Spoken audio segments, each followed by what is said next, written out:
Nothing is impossible through you. Blind eyes are open, strong hearts are broken. I am living by faith. Nothing is impossible through you. I can do anything. I can do all things, 'cause it's you who gives me strength. Nothing is impossible through you. Blind eyes are open, strong hearts are broken. I am living by faith. Nothing is impossible.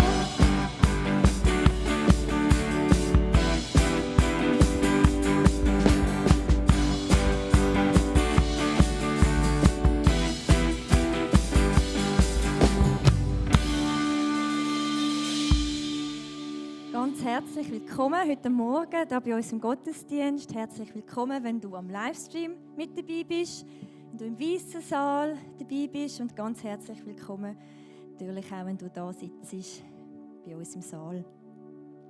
In 2 Wochen, am 19. Dezember, findet unser Familien-Weihnachtsgottesdienst statt.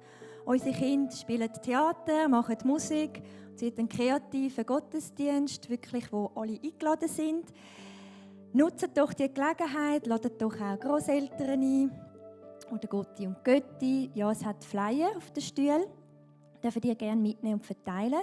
Auf dem Flyer ist auch noch ein zweites Event drauf, und zwar am Samstag drauf, dann am 25. Dezember, ist dann der eher besinnlichere Weihnachtsfeier, wo mit dem Johannes Wirth, der wird Predigt haben, und mit Profimusikern, die uns werden auch einen musikalischen Eindruck geben.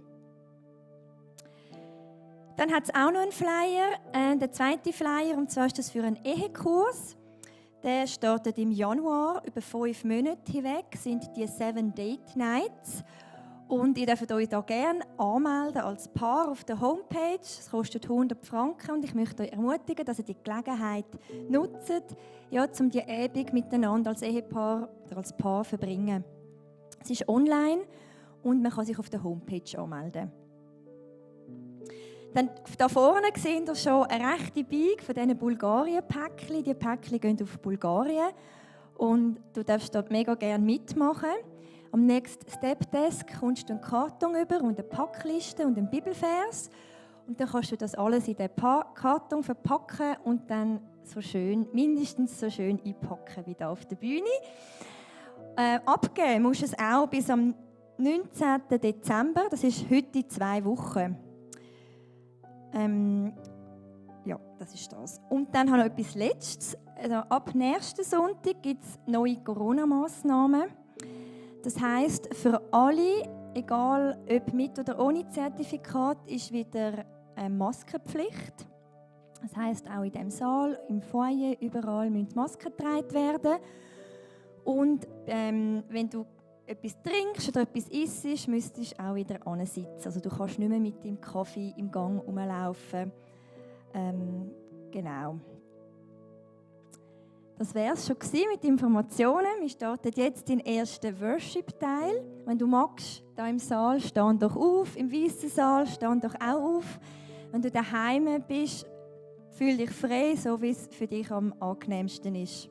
Lade ich euch wirklich ein, dass wir uns auf Gott ausrichten, dass wir unsere Herzen aufmachen, dass wir unsere Gedanken weglassen, die nicht Jesus meinen. Und ja, kommt, stehen wir auf und loben unseren Gott.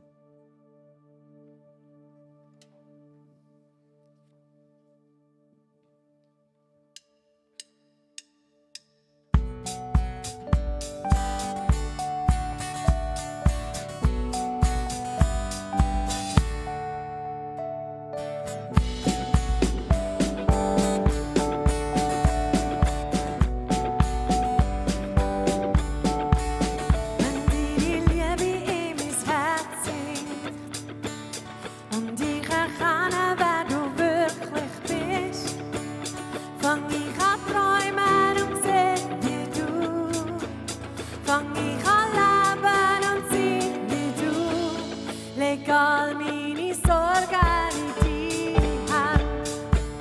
Da ist eine Freiheit tief in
heb mich fest an dir.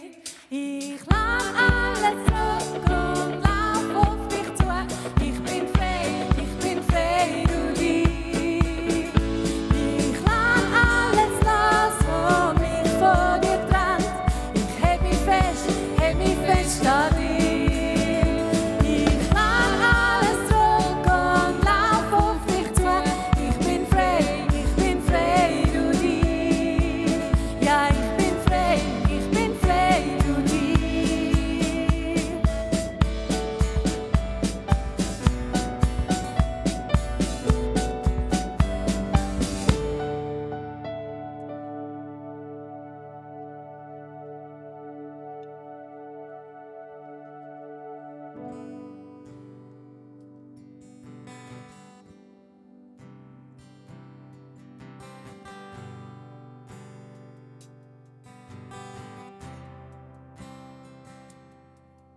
Lord,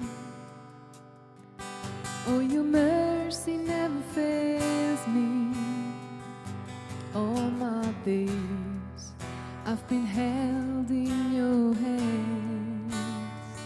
From the moment that I wake up until I lay my head, I will sing of the goodness of God. All my life you have been faithful. All my life you have been so good.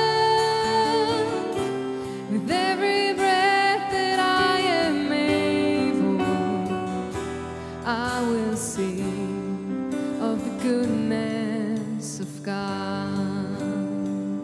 I love your voice.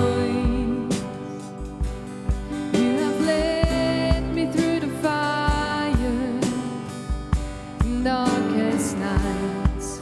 You are close like no other.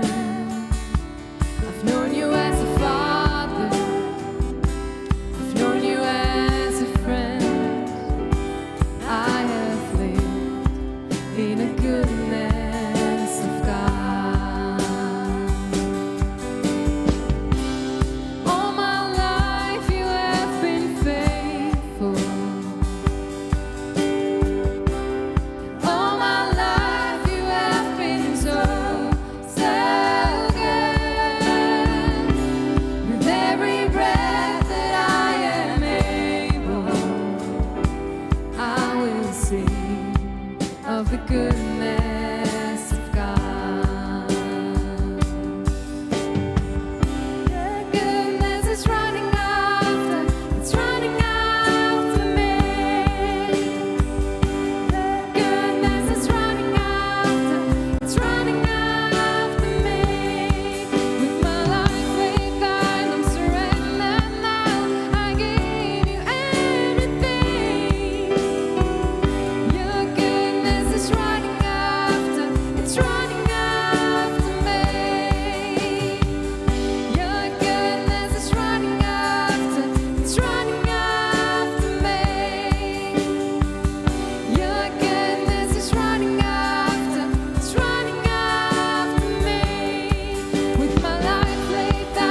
I will sing of the goodness of God.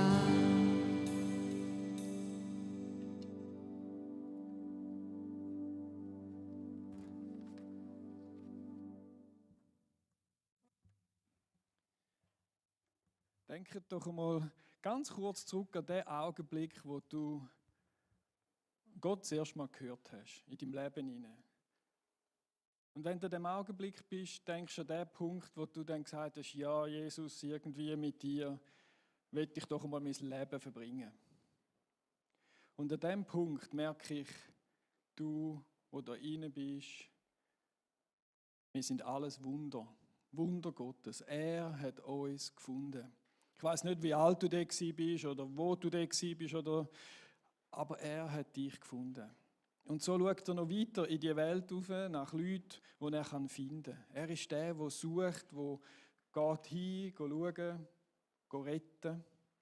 Und ihr seid ein Wunder. Und wir hören heute die Predigt von einem krassen Wunder. Nämlich vom Yassir Erik. Er ist in den 70er Jahren geboren und war einer, der Christen hasst. Dich hasst. Wenn du sagst, ich bin ein Christ. Und er hasst vor allem auch die Juden. Und mit dem Hass, das hat er sich klein auf bekommen. Und er hat es ausgelebt. Und irgendwann hat sich jemand aufgemacht und hat ihm von Jesus Christus erzählt. Und in diesem Gespräch hat Jesus den Yassir gefunden. Und er hat sein Leben übergeben. Er hat gesagt, hey, ich will das ausprobieren. Ich will mit dem Jesus unterwegs sein. Und hat alles verloren und ist hierher gekommen. Also nicht hier in die Schweiz, sondern auf Deutschland. Und er ist ein lebendiges Wunder. Und ihr hört jetzt eine Predigt von ihm, wo er ein bisschen von seinem Leben erzählt. Wenn ihr mehr von ihm wissen wollt oder mehr von dieser Lebensgeschichte, das ist eine sehr bewegende Geschichte, dann hat er ein Buch geschrieben, Hass gelernt, Liebe gefunden. Und er hat wie so den krassen Unterschied gemerkt von dem Jesus zu den anderen Göttern, die es gibt. Von dem Jesus, der ihn liebt, der ihn angenommen hat, der ihn so nimmt und dann verändert hat, Schritt für Schritt. Und er ist nicht einer von denen, der dann einfach denkt, ja, dann stimmt's, dann machen wir das so, sondern er hat gesagt, ich will wissen, was das ist. Und er hat sich auf den Weg gemacht, er hat Theologie studiert und jetzt ist er Leiter vom Institut, das gehört er dann alles auch noch. Und für Islamfragen wird er angefragt und er kann das wirklich so gut einmal reinbringen. Und ich bin stolz, dass wir ihn da zur Winterthur hatten, letzten Sonntag, und wir jetzt können da Anteil haben mit ihm und ich will noch beten für den Gottesdienst. Jesus, ich danke dir. Hey, wir sind da und wir alle selber, jeder selber ist ein Wunder kreiert von dir in der Schöpfung auf der einen Seite, aber auch in dem Augenblick, wo du ihn gerufen hast. Und ich danke dir, dass du auch den Yassir gerufen hast und er hat so eine gute Botschaft heute Morgen für uns. Und ich danke dir, Heiliger Geist, dass du durch die Reihe gehst und uns die Herzen auftust. Also auftun tun wir sie, aber wir wollen es auftun und dass dein Geist uns das kann hineingeben, was wir heute für die Woche brauchen. Ich danke dir, dass das ein gesegneter Predigt kann sein, Herr. Amen. Miteinander. Herzlich begrüßen wird ich auch GFC Bassersdorf und Zürich Oberland, die jetzt auch zugeschaltet sind. Ja, ihr habt schon einige Mal gehört, wir wollen eine Stadt sein, die leuchtet, eine Stadt auf dem Berg. Und ihr werdet es auch noch einige Mal hören. Wir wollen eine Stadt sein oder eine Kirche, die eben Leute anzieht und wo alle Menschen Platz finden tun. Die Predigt von heute heisst, unsere Kirche eine interkulturelle Stadt. Unsere Kirche eine interkulturelle Stadt. Wenn wir so durch die Märtgasse laufen oder durch unsere Aussenquartiere oder durch die Dörfer, wo wir herkommen, oder wenn wir einen Blick in die Schulhäuser von unseren Kindern werfen, dann merken wir, unsere Gesellschaft ist sehr, sehr interkulturell geworden. Die Veränderung der Gesellschaft ist rasant gegangen. Aber als Kirche haben wir nicht ganz mitheben in diesem Tempo. Aber es ist das, was wir uns wünschen. Nämlich, dass unsere Kirche auch immer mehr eine Kirche wird, die diesen Gesellschaftsmix, der hier lebt, auch repräsentieren tut. Ich bin überzeugt, wir alle haben in unserem Alltag Kontakt zu ausländischen Menschen. Sei es im Job, sei es in der Nachbarschaft oder eben via Eltern von unseren Kindern in der Schule. Alle von uns haben das. Und Vielleicht fühlen wir uns manchmal auch ein bisschen überfordert, wie wir mit diesen Menschen ins Gespräch kommen können. Weil sie sind aus anderen Kulturen, haben vielleicht Angst, dass wir Fehler machen. Oder wir überlegen uns nicht einmal, dass sie schätzen würden, dass sie von uns angesprochen würden. Und heute haben wir einen Mann unter uns, der uns diesbezüglich motivieren wird. Und er hat einen enormen Erfahrungsschatz. Wir heißen ganz herzlich Yassir Erik willkommen. Yassir, darf dich bitten.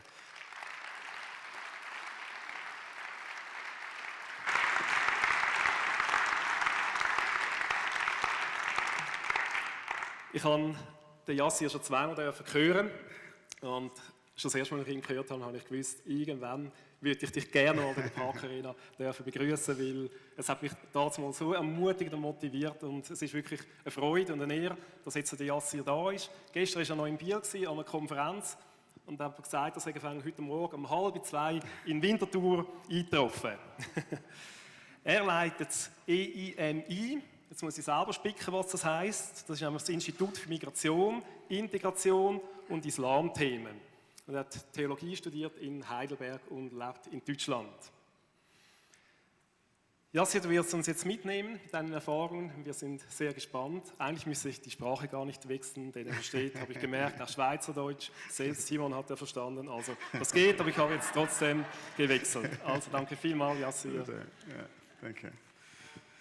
Ja, vielen Dank für die Einladung und ich bin sehr, sehr gerne heute Morgen hier gekommen und ich komme immer sehr, sehr gerne in die Schweiz.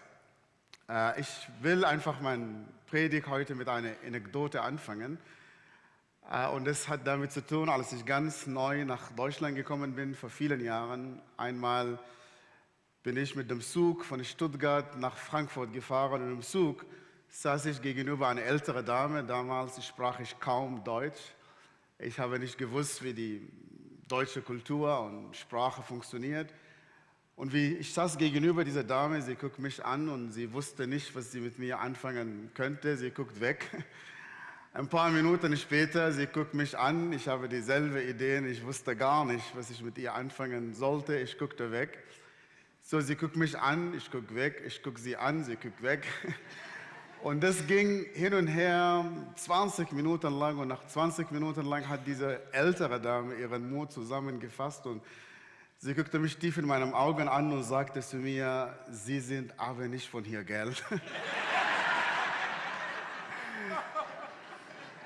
Ich habe sie selbstverständlich nicht gefragt, woher sie das feststellen könnte. Und innerhalb einer Minute oder eigentlich weniger als eine Minute musste ich mich innerlich entscheiden, wie soll ich jetzt reagieren? Beleidigt zu sein, nach Hause zu gehen. Und ich habe schon eine Geschichte zu erzählen, wie unfreundlich Menschen sein können.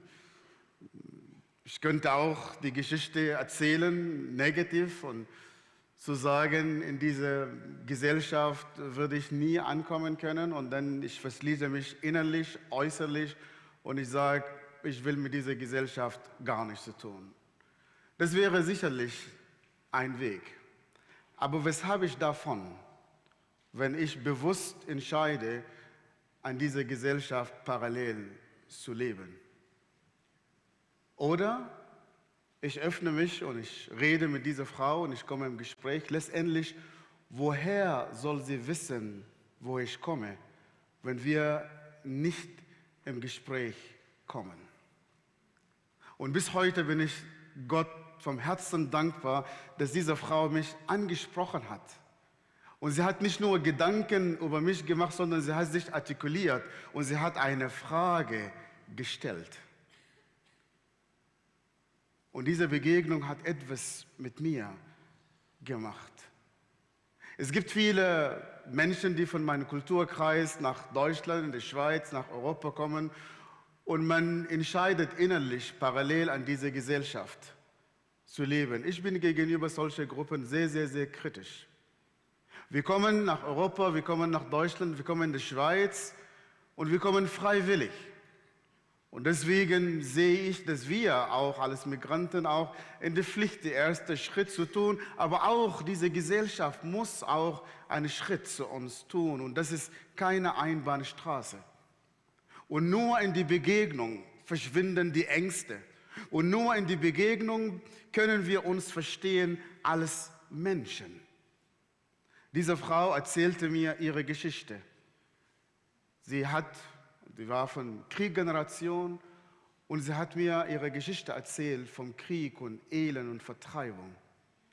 Sie hat mir eine Geschichte von Deutschland erzählt, die ich nicht kannte, dass dieses Land eines Tages war in Trümmern und war im Krieg und alles war zerstört.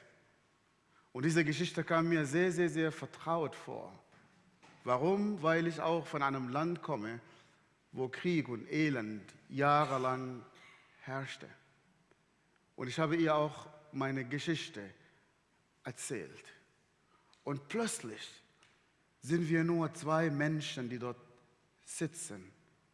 Und sie begegnen sich auf Augenhöhe. Das macht den Unterschied. Nicht übereinander reden, sondern miteinander reden. Nicht nur Gedanken über jemanden machen, sondern miteinander reden. Ich weiß, uns Migranten zu begegnen, es ist nicht so einfach. Oft fehlt uns die Sprache, oft fehlt uns auch die Kultur. Und ja, manchmal riechen wir nach Knoblauch und Fisch. Ja? Aber trotzdem kann man uns begegnen.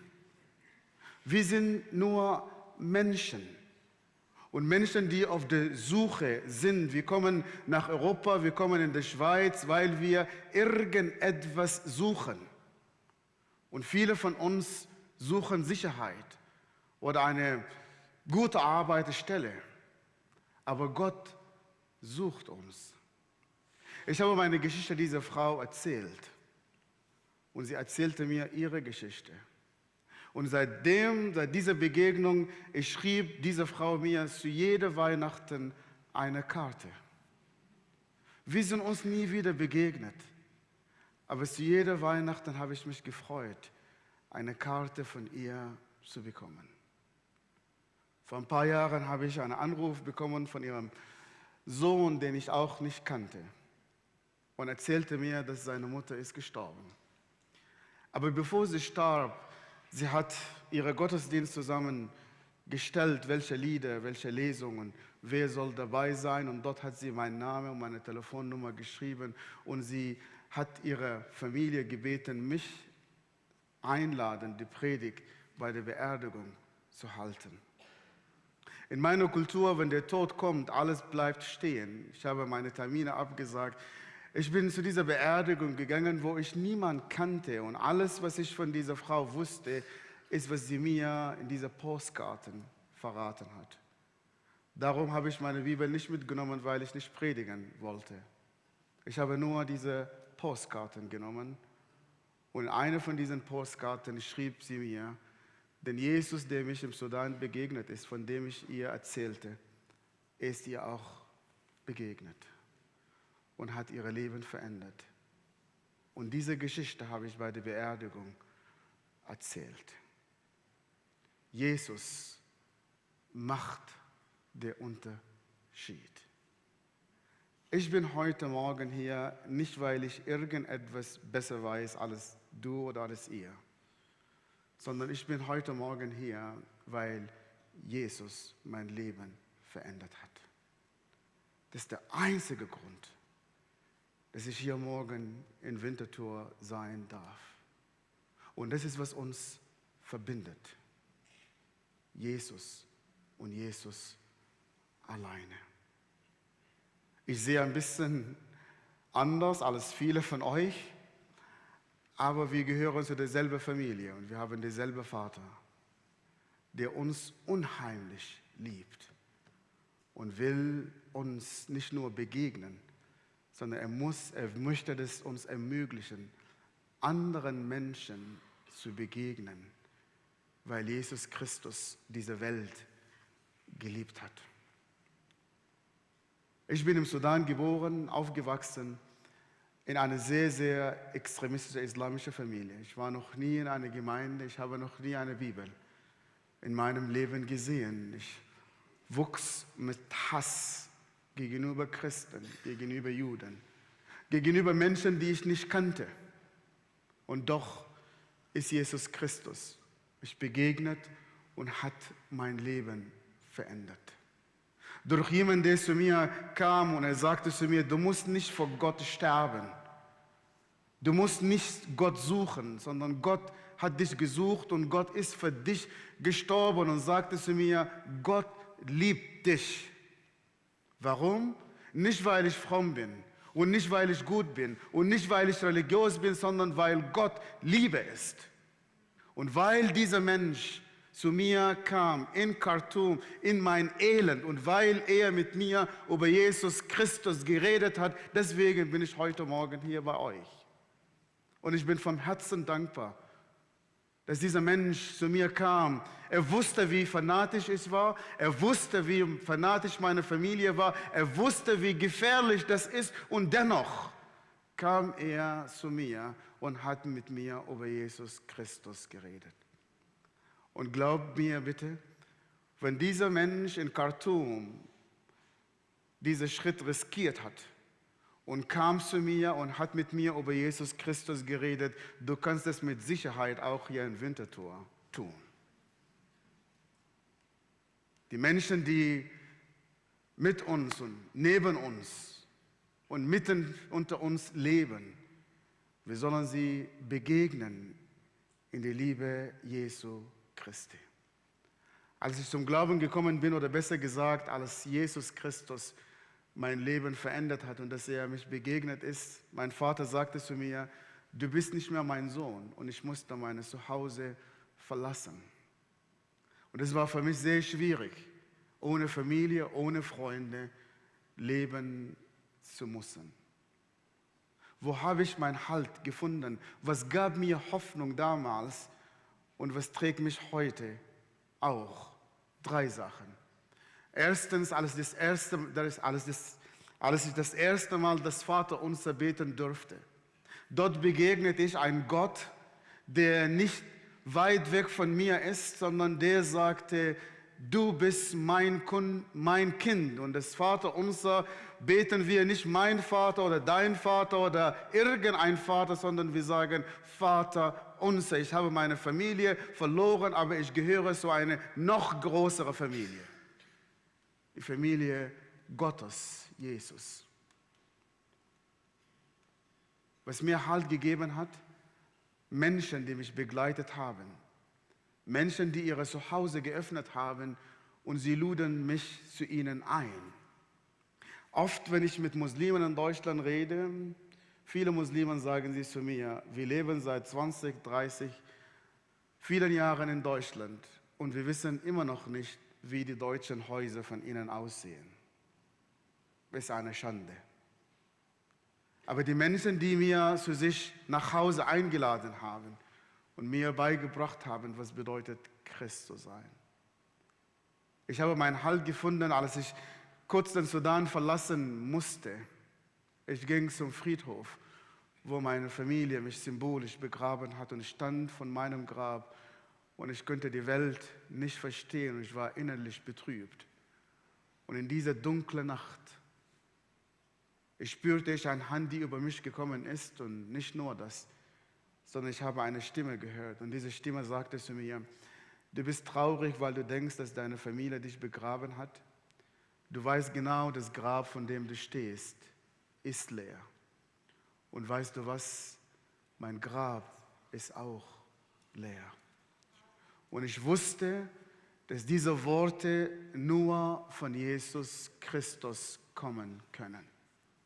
Und weil das Grab Jesu Christi leer ist, können wir nicht nur Hoffnung haben, sondern wir können auch Menschen begegnen. Und unsere Ängste sollen auch verschwinden, weil Jesus Christus den Tod besiegt hat. Von was haben wir Angst?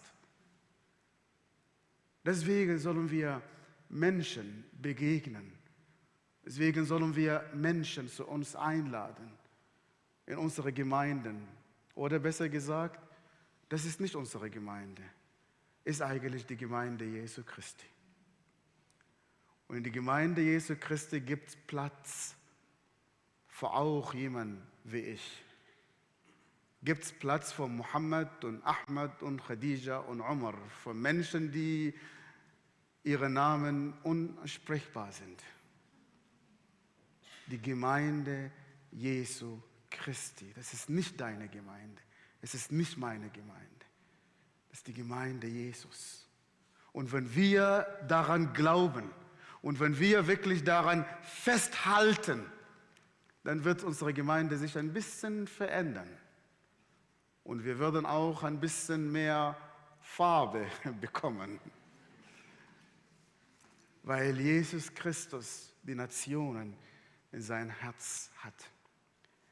Ich möchte einfach ein paar Gedanken über einen Bibelvers von Apostelgeschichte 17. Dort Paulus war auch in Athen und ging einfach in die Stadt. Und dort steht in Apostelgeschichte 17, 16 steht, als er in die Stadt gelaufen ist, einfach sein Geist, der Geist in ihm wurde erregt. Er war betroffen innerlich. Er hat die Sachen beobachtet. Er hat die Menschen gesehen, die gottlos sind, die Menschen, die nicht Jesus Christus kennen, die Menschen, die außerhalb der Gemeinde sind. Und er war innerlich betrübt. Bewegt es uns, wenn wir in der Stadt hier laufen? Wenn wir die Migranten hier sehen, wenn wir die Menschen, die nicht von eurer Kultur, wenn die Menschen, die nicht Schweizer sind, die auf der Straße hier laufen, bewegt das uns? Oder sind wir für euch nur Ausländer? Nur Menschen, die von anderer Kultur sind? Menschen, die manchmal erzeugen wir Ängste. Und glaub mir, wir beißen nicht. Sie können Grüß Gott und du kannst ein Grüß Gott sagen, du kannst Hallo sagen. Und letztendlich eigentlich dieses Land gehört euch. Wir sind hier Gäste und ihr solltet uns begegnen. Und unsere Situation soll euch nicht egal sein. Ich hoffe, wenn wir in der Stadt hier laufen und wenn wir Döner Kebab essen, das soll uns innerlich bewegen. Übrigens, Gott hat uns hier gebracht, nicht nur um Döner Kebab zu verkaufen. Er möchte uns begegnen. Und er kann uns nur begegnen, wenn seine Kinder zu uns kommen. Und er kann uns nur begegnen, wenn wir unsere Kirche, unser Zuhause, unser Wohnzimmer öffnen und laden wir Leute ein. Von was haben wir Angst? Wir sind letztendlich Gäste bei euch hier und Fremde. Und übrigens, biblisch gesehen, wir sind alle Gäste. Wir sind alle Fremde. Ich bin hier in Winterthur ein Ausländer und fremd im doppelten Sinne, weil ich aus dem Sudan komme, aber ich bin auch fremd, weil ich nicht zu dieser Erde gehöre. Mein Heimat ist Himmel und du bist vielleicht zu Hause. Aber dieses Zuhause ist nur vorübergehend. Das kann schön sein, das kann perfekt sein, aber das ist nur vorübergehend. Wir sind alle Fremde hier auf dieser Erde. Und wenn das uns klar ist, glaub mir, dann würden wir die Menschen begegnen können, einladen können. Macht das irgendetwas mit uns aus? Die Menschen, die unter uns hier leben? Paulus ging in die Stadt und sein Geist, der Geist in ihm war erregt.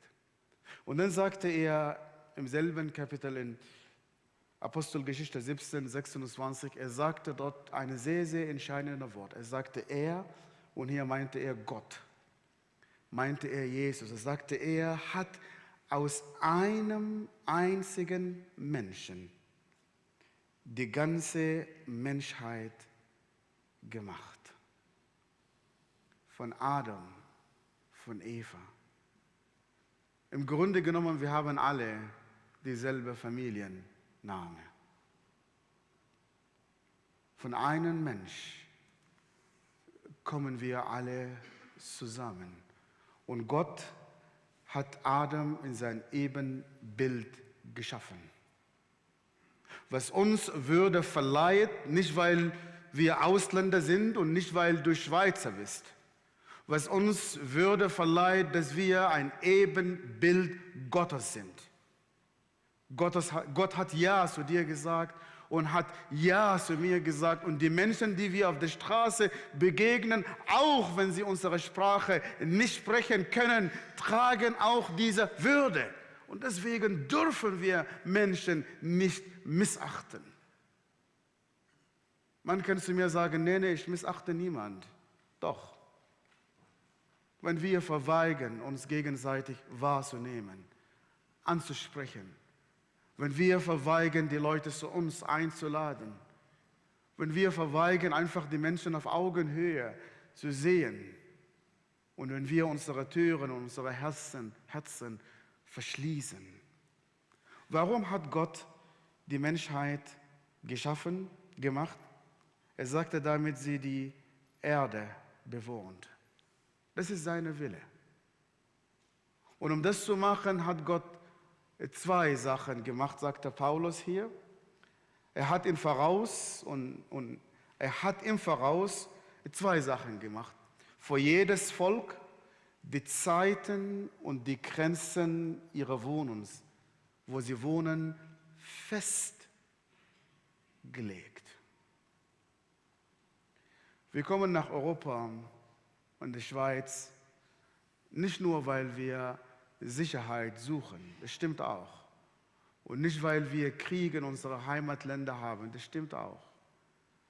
Aber wir sind hier, weil das auch die Wille Gottes ist. Er hat die Grenzen, die Zeiten zuerst festgelegt.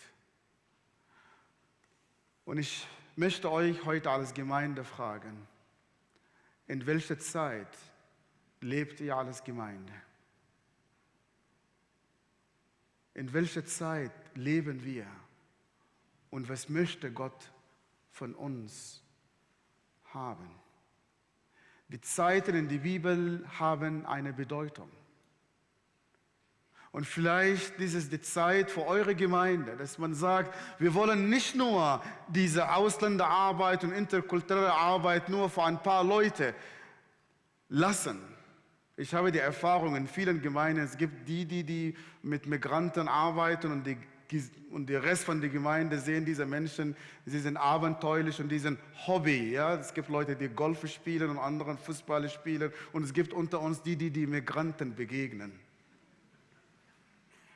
Das soll keine Hobby-Sache sein, sondern das soll einfach unser Anliegen als Gemeinde zu sagen, wir leben in dieser besonderen Zeit, dass Gott die Menschen zu uns hier gebracht hat.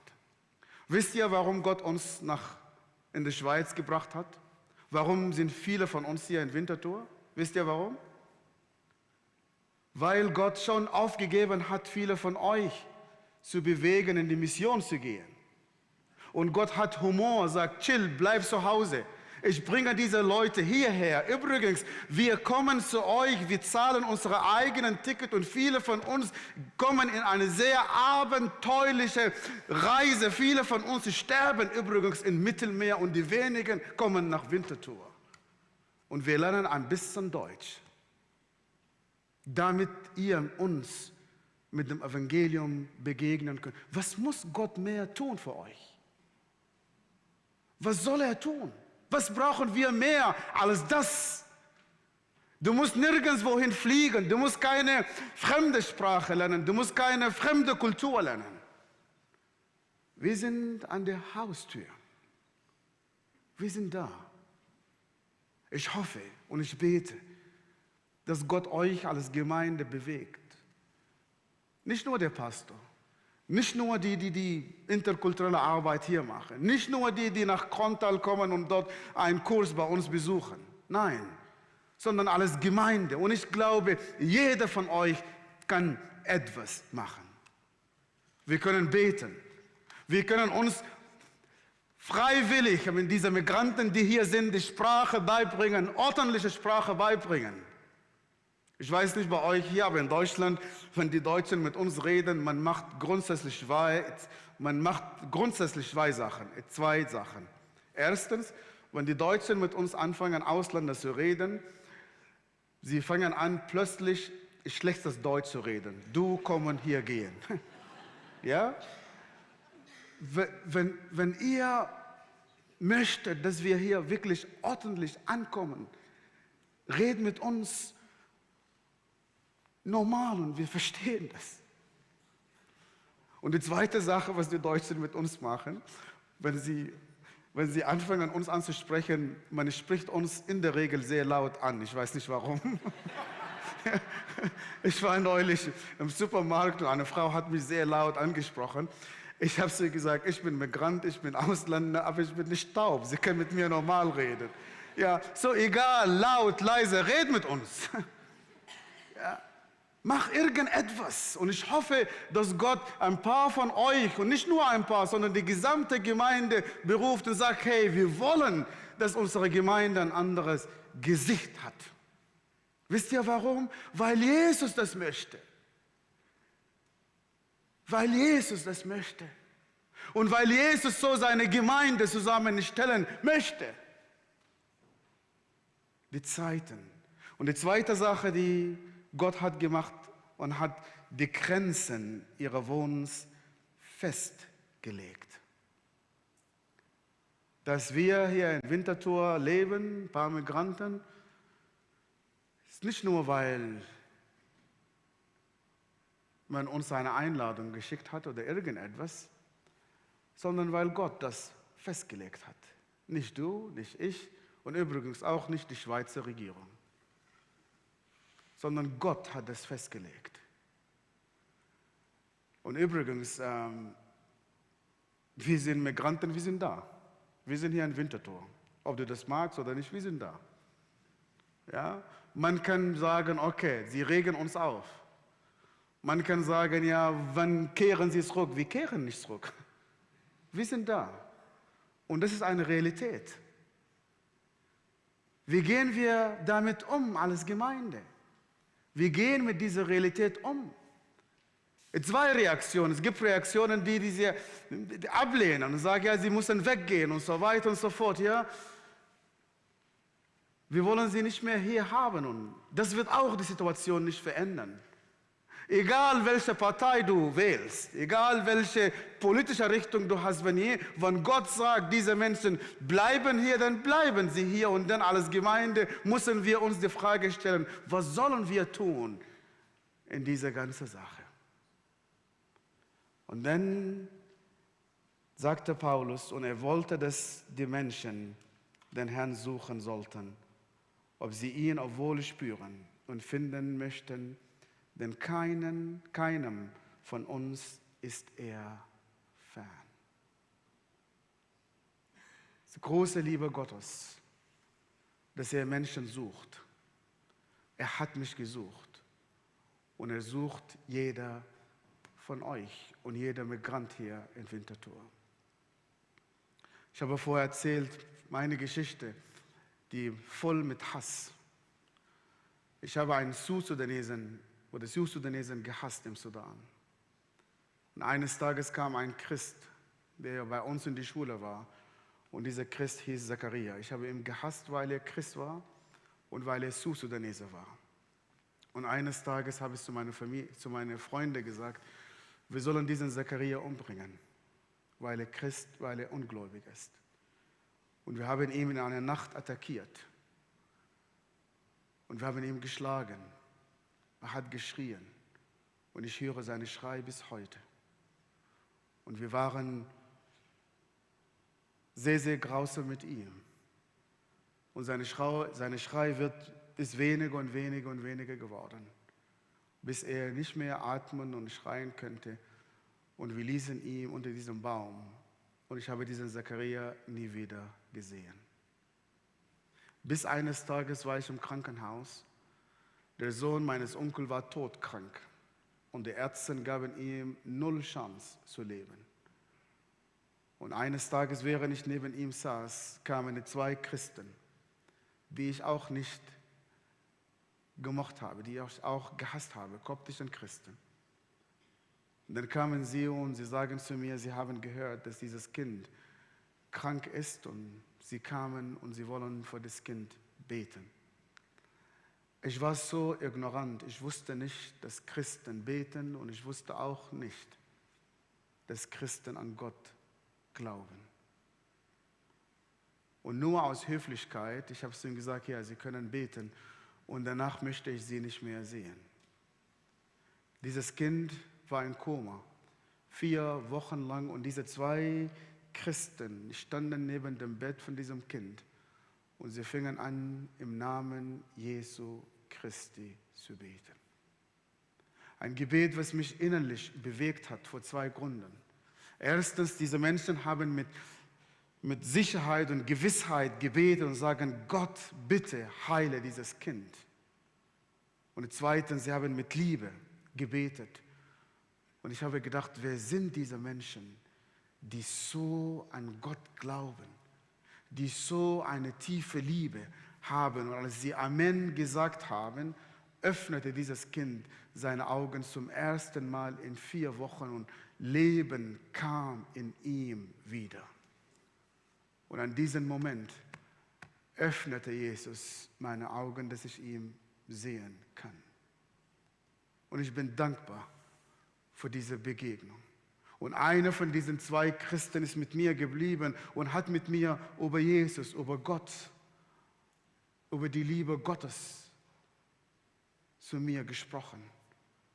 Und da habe ich mein Leben Jesu Christi anvertraut, weil jemand zu mir gekommen ist. Und ich frage mich oft, wo wäre ich heute, wenn dieser Mensch nicht mit mir über Jesus Christus geredet hätte? Vielleicht wäre ich ein Terrorist in Afghanistan oder Pakistan oder in Syrien oder irgendwo.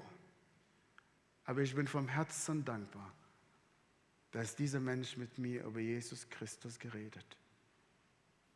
Gott möchte diese Menschen ihm begegnen können, genauso wie ich, wie jeder von uns. Ein paar Jahre später war ich in Ägypten und dort begegnete ich einem sudanesischen Pastor, der zu mir kam und hat mit mir geredet und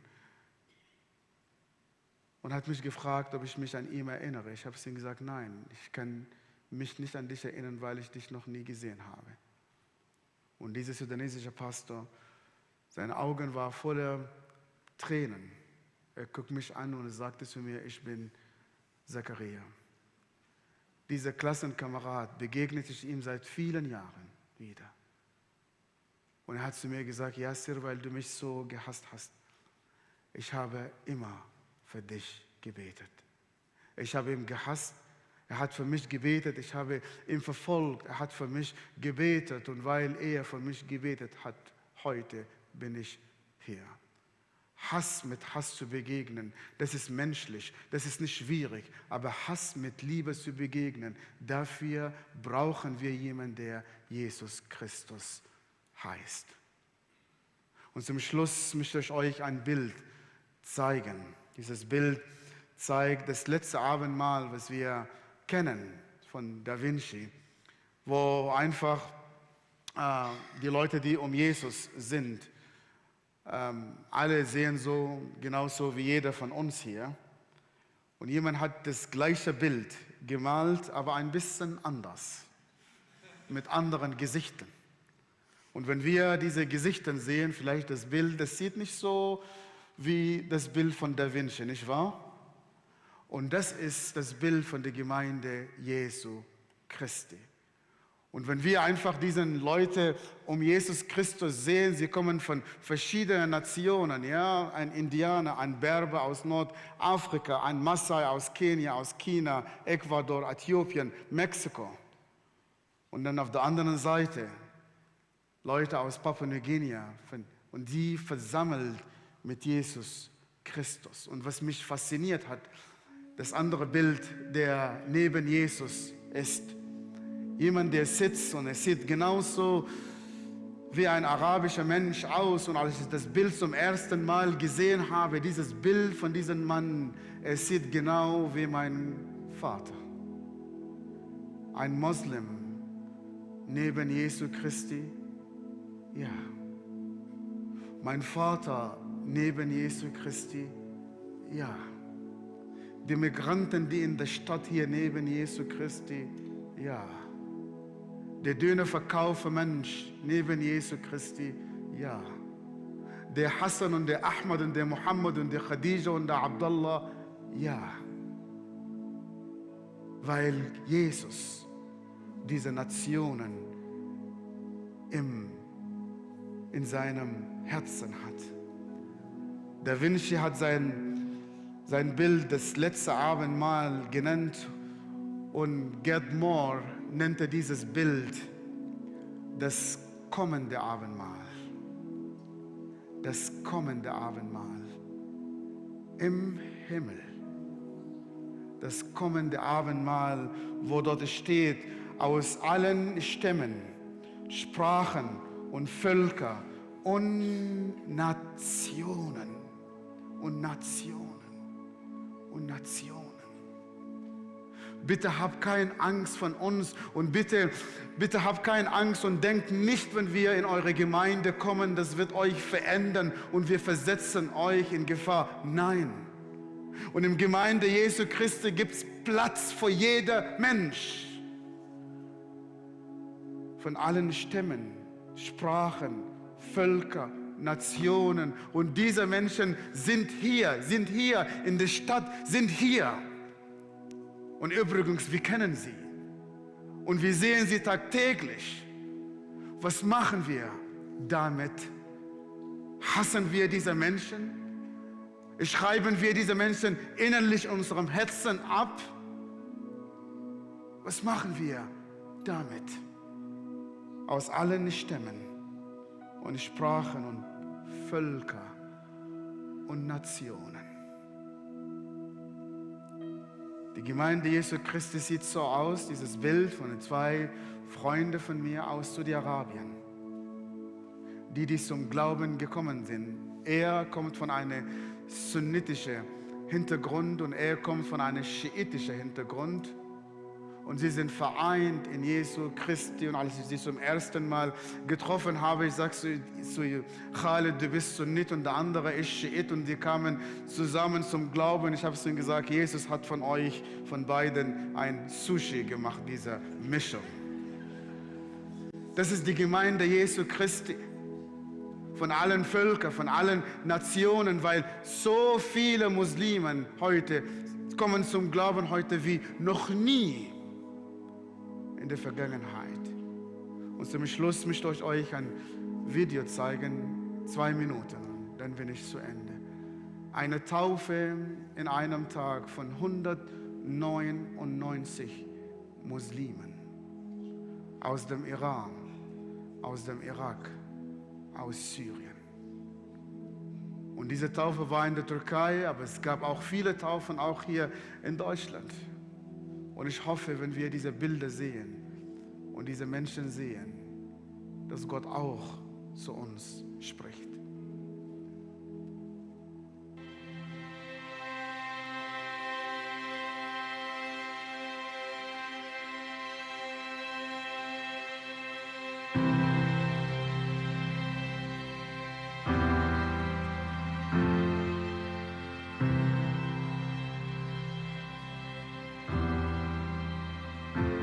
Cast my mind to Calvary, where Jesus bled and died for me.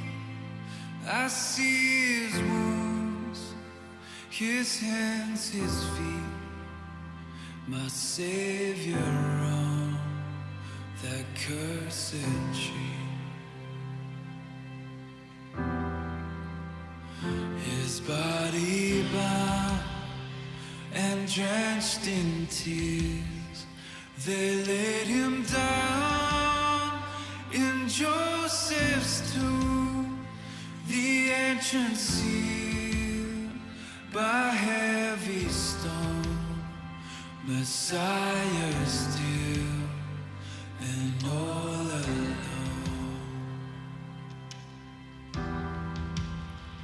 Then on the third, at break of dawn, the Son of Heaven rose again. Oh, tremble death, where is your sting? The angels roar for Christ the King. Oh, praise the name of the Lord our God. Oh, praise His name.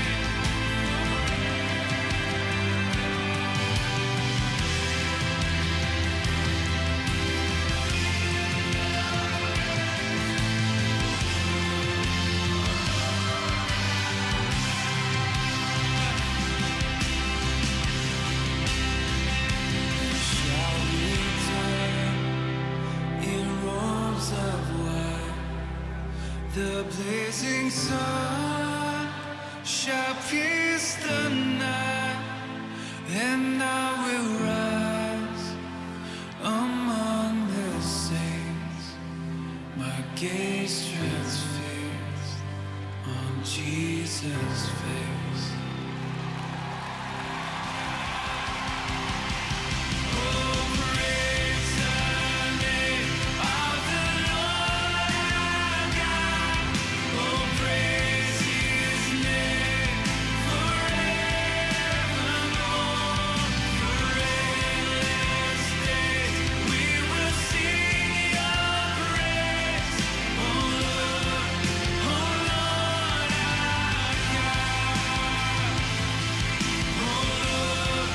our God.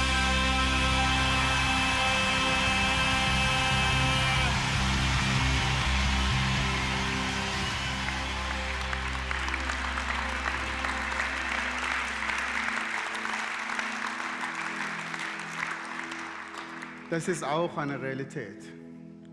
Und das Bild, was ich vor eurer Gemeinde sehe, eine Gemeinde, wo von allen Nationen und Völkern große Taufen, große Erweckung, dass Gott eine Straße baut, eine Brücke baut zwischen Schweizer und Nicht-Schweizer, zwischen Einheimischen, Einwanderer. Ich wünsche mir und ich wünsche euch als Gemeinde ein neues Gesicht. Und dieses Gesicht soll das Gesicht Jesu Christi reflektieren. Die Geschichte von dieser Abendmahlgeschichte von Gerd Mohr, er erzählt, als er angefangen hat, dieses Bild zu malen, fing er nicht mit Jesus, weil er wusste nicht, wie er das Gesicht Jesu malen kann. Und er sagte jedes Mal, wenn ein Gesicht von diesen Leuten neben Jesus fertig war, kam er, wo das Gesicht Jesu Christi sein sollte, und hat nur einen Punkt gemacht. Und als das Bild fertig war, das Gesicht Jesu Christi war auch fertig. In ihm sollen alle Menschen reflektiert. Und das ist für Jesus Christus ist nicht unmöglich. Glauben wir daran? Ich hoffe und ich bete dafür. Danke vielmals, Jassi. Ich bin sehr berührt von dieser Predigt. Vielleicht kannst du das Bild vom Abendmahl noch mal schnell zeigen. Jassi, du hast uns gesagt, die Gemeinde hier, das ist nicht unsere Gemeinde. Das hat mich sehr angesprochen. Das nehme ich für mich persönlich mit. Sondern es ist die Gemeinde von Christus. Und sind wir uns doch das bewusst. Und auch nachher, wenn wir in die Worship-Zeit gehen, vielleicht kommt dir so eine Person in den Sinn, die du schon lange kennst. Und vielleicht fassest du den Mut, diese Person anzusprechen, wie diese deutsche Frau im Zug damals mit Yassir, die sich überwunden hat, jemand anzusprechen. Ich danke dir ganz, ganz herzlich, Yassir, dass du heute da bist, und ich möchte dich bitten, dass du uns als Gemeinde segne es, dieses Gesicht, das du gesagt hast, dass sich das verändern darf. Amen.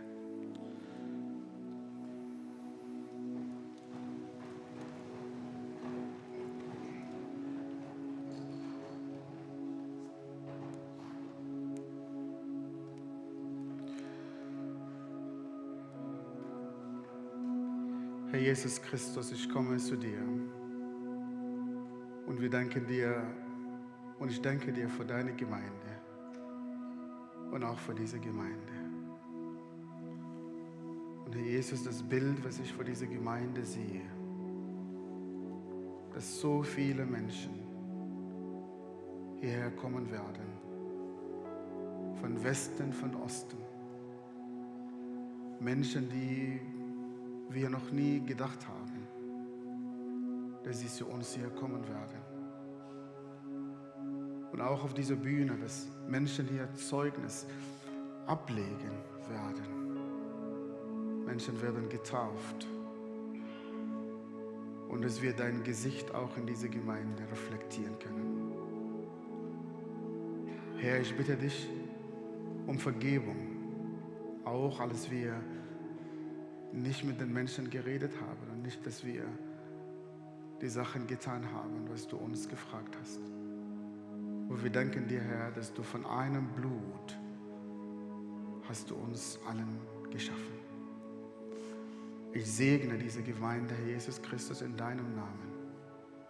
Und ich segne sie, Herr, wie du dein Volk Israel gesegnet hast.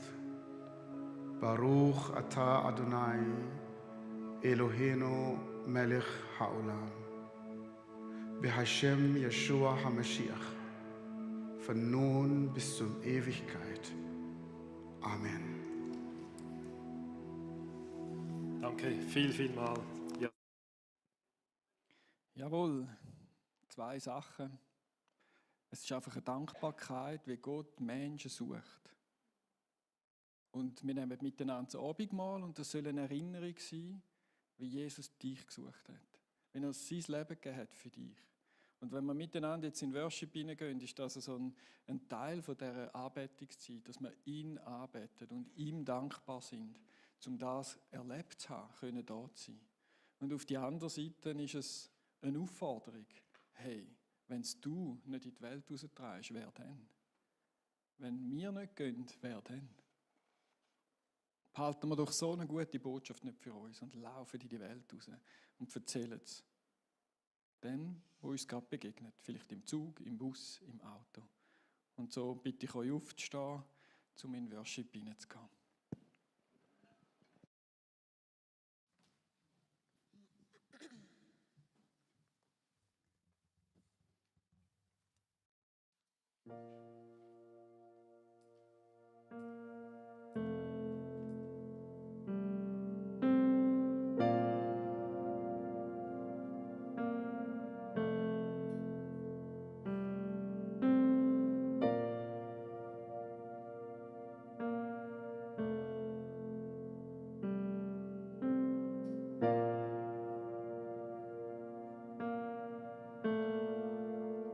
Du bist ein wunderbarer Gott.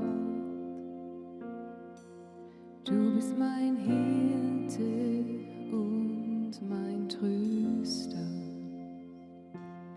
Du bist ein wunderbarer Freund. Du bist mein Heiler, mein Erlöser. Wir zwei gehören zusammen. Mit jedem Schritt zum Kreuz hast du gezeigt. Du bist zum Äußersten bereit, hast mich als Feindeshand befreit. Und ich ein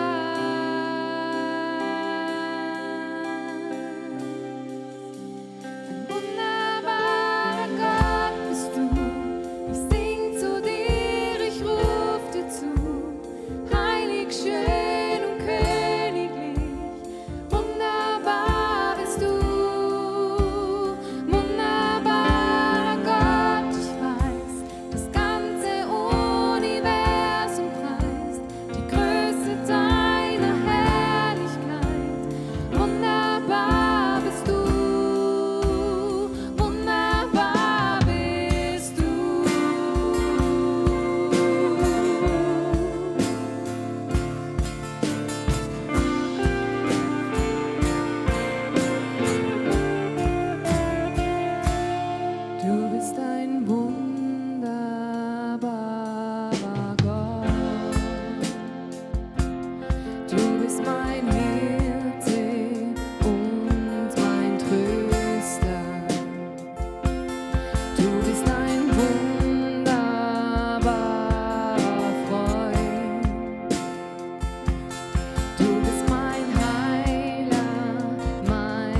Links und rechts ist noch das Abendmahl aufgetischt und parat zum Nehmen.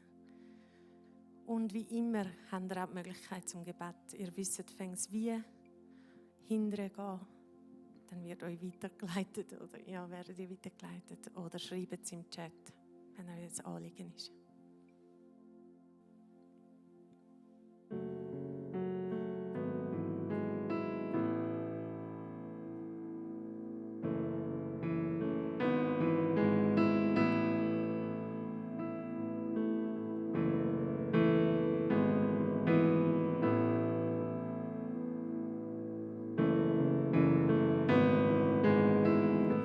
Gott, du hast alles für mich hingegeben, alles für mich losgelassen, alles für mich verloren, dass ich's wiederfinden kann. Du gibst alles für unsere Freundschaft, alles, dass ich ein Ziel habe, alles, dass ich es Zuhause an deiner Seite werde haben. Das ist deine Liebe, das bist du. In meinem tiefsten weiss ich, das allein ist Reichtum, verbunden mit dem König, im Königshaus daheim. Das ist deine Liebe. Ich lobe dich allein.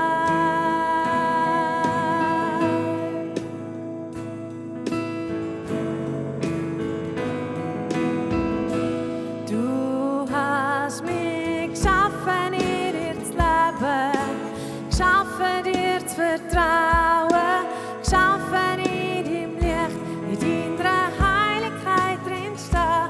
Hast mich geschaffen, dir zu vertrauen, geschaffen, in dir zu leben, geschaffen, in deinem Licht, in deiner Heiligkeit drinstehen. Das ist deine Liebe, das bist du. In deinem tiefsten weiss ich,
Thousand stories of what they think you're like, but I've heard the tender whisper of love in the dead of night, and you tell me that you're pleased and that I'm never alone.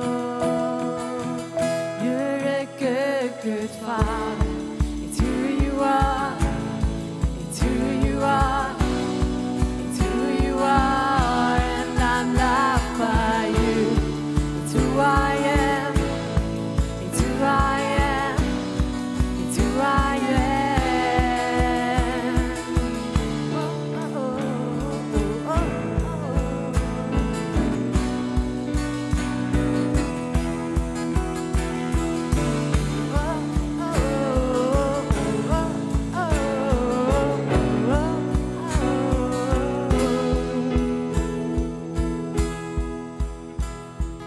I've seen many searching for answers far and wide, but I know we're all searching for answers. Only you provide, 'cause you know just what we need before we say a word. You're a good, good Father. It's who you are. It's who you are. It's who you are, and I'm loved by you. It's who I am. It's who I am. It's who I am. You're a good, good Father. It's who you are. It's who you are. It's who you are, and I'm loved by you. It's who I am. It's who I am. It's who I am. You are perfect in all of your ways. You are perfect in all of your ways. You are perfect in all of your ways to us. You are perfect in all of your ways. You are perfect in all of your ways. You are perfect in all of your ways to us. Good, good Father, it's who you are. It's who you are. It's who you are, and I'm loved by you. It's who I am. It's who I am. It's who I am. You're a good, good Father. It's who you are. It's who you are. It's who you are, and I'm loved by you. It's who I am. It's who I am. It's who I am.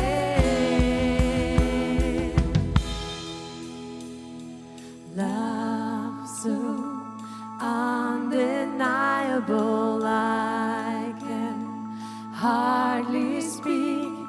Peace so unexplainable, I can hardly think as you call me. Deeper still as you call me. Deeper still as you call me. Deeper still into love. Love, you're a good, good Father. It's who you are. It's who you are. It's who you are, and I'm loved by you. It's who I am. It's who I am. It's who I am. You're a good, good Father. It's who you are. It's who you are. It's who you are, and I'm loved by you. It's who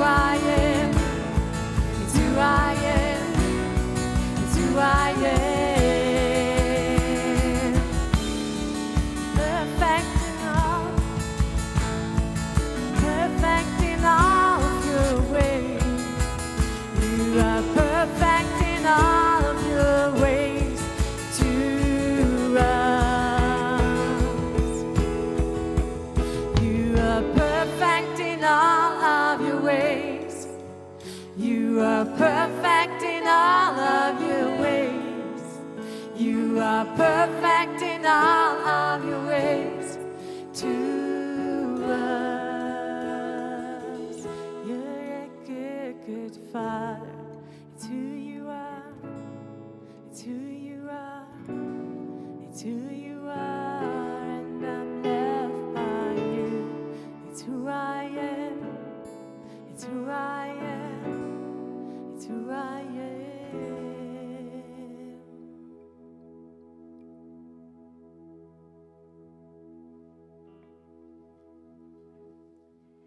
Danke, Band, für das Reinnehmen in die Worship-Zeit. So gut dürfen wir unseren grossen Gott anbeten. Ich darf jetzt Kollekte ansagen. Hier im Raum werden die Becher durch Reihen gehen. Im weißen Saal wird es einen Tisch haben mit einem Becher, wo du dort etwas rein tun kannst. Du kannst auch hier auf dem QR-Code einzahlen oder auch am Next Step Desk mit dem Kartenlesegerät. Am Next Step Desk kommst du auch alle Informationen über, wenn du vielleicht das erste Mal da bist, wenn du etwas zu den Small Groups möchtest wissen oder noch ein Bulgarien-Päckchen möchtest machen. Du kannst dich aber auch gerade für den Ehekurs anmelden. Dort sind Leute, die dir alle Informationen werden weitergeben. Dann möchte ich dich auch ganz herzlich einladen für den ersten Gottesdienst. Gleiche Zeit, gleicher Ort mit neuen Corona-Massnahmen. Daran denken. Und ich möchte dich auch einladen, wenn noch irgendetwas aufgekommen ist jetzt, vielleicht im zweiten Worship-Teil, du darfst weiterhin Gebet in Anspruch nehmen. Es hat Leute, die gerne für dich beten und sich sehr gerne Zeit für dich nehmen. Jetzt sind wir schon am Ende angekommen und ich bitte euch noch zum Aufstehen, damit ich noch für euch beten darf.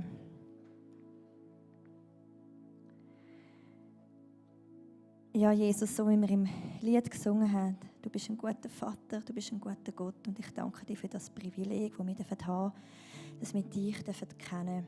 Du hast uns berufen für diese Stadt auf dem Berg, wo soll das Licht scheinen, für das Salz in dieser Welt, wo wir sein sollen. Und ich bitte dich, dass du uns Mut schenkst, dass du uns Entschlossenheit schenkst, dass wir zu diesen Menschen rausgehen. Und ich segne euch mit dem Mut, mit dieser Entschlossenheit, dass du verkünden von unserer grossen Botschaft, von unserem grossen Gott. Du darfst Menschen berühren, Menschen zu Jesus führen.